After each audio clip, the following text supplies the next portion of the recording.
Alrighty, so here's the next question. For the percent bar on the other one, well, I highly recommend doing this.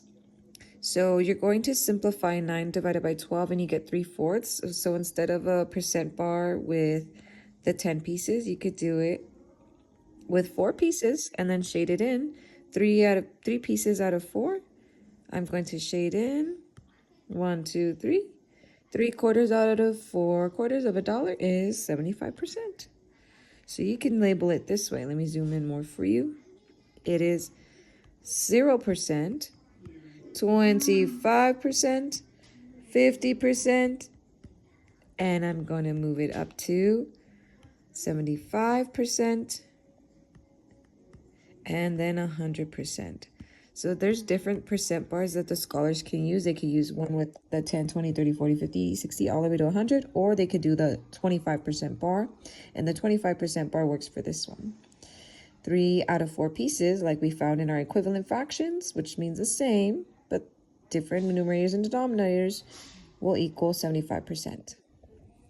Bless you, my love. Okay, so now I'm going to go to this question where it has a percent instead.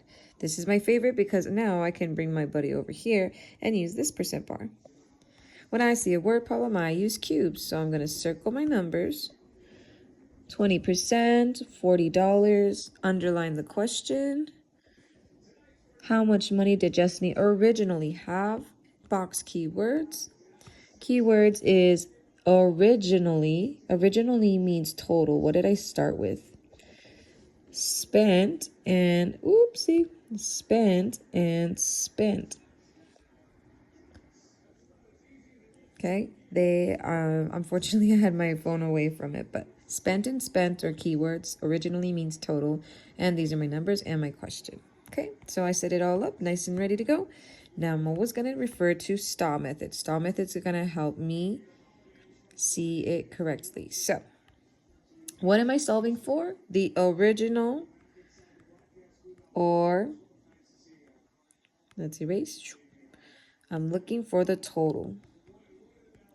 Okay, now what do I have? Let's see what I do have in the word problem. It's telling me I spent 20%. Do I have a percent? Oh yeah, I do. So let me write it in, 20%.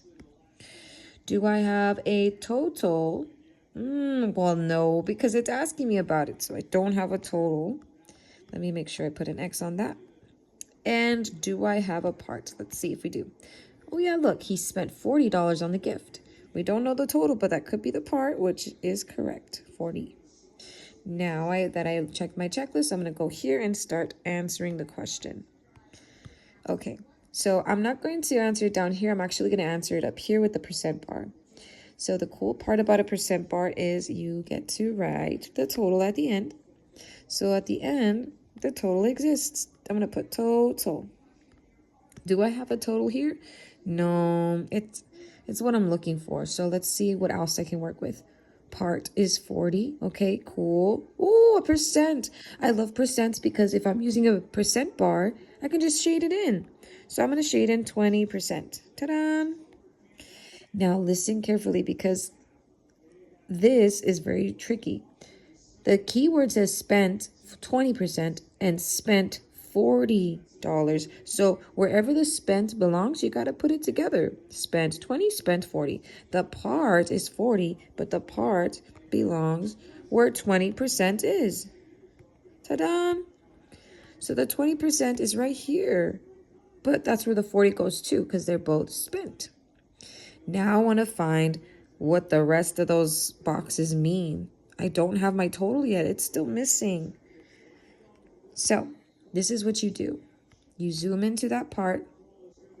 If there's 2 boxes that equal 40, then I need to divide to get how much one is equal to. So 40 divided by 2 is 20. So I'm going to count by 20s. 20, 40, 60, 80, 100, 120, 140, 160, 180, 200. Okay, what is my total now? My total is 200. So how do we find that? Well, you need to make sure that you match the percent with the part. If it's asking originally, it doesn't say total, but we know that if it's something original, it's what you started with, so it should be the total. So my answer here is the total will equal 200. 200 what? What's our, units? $200. Yes, so that's another one.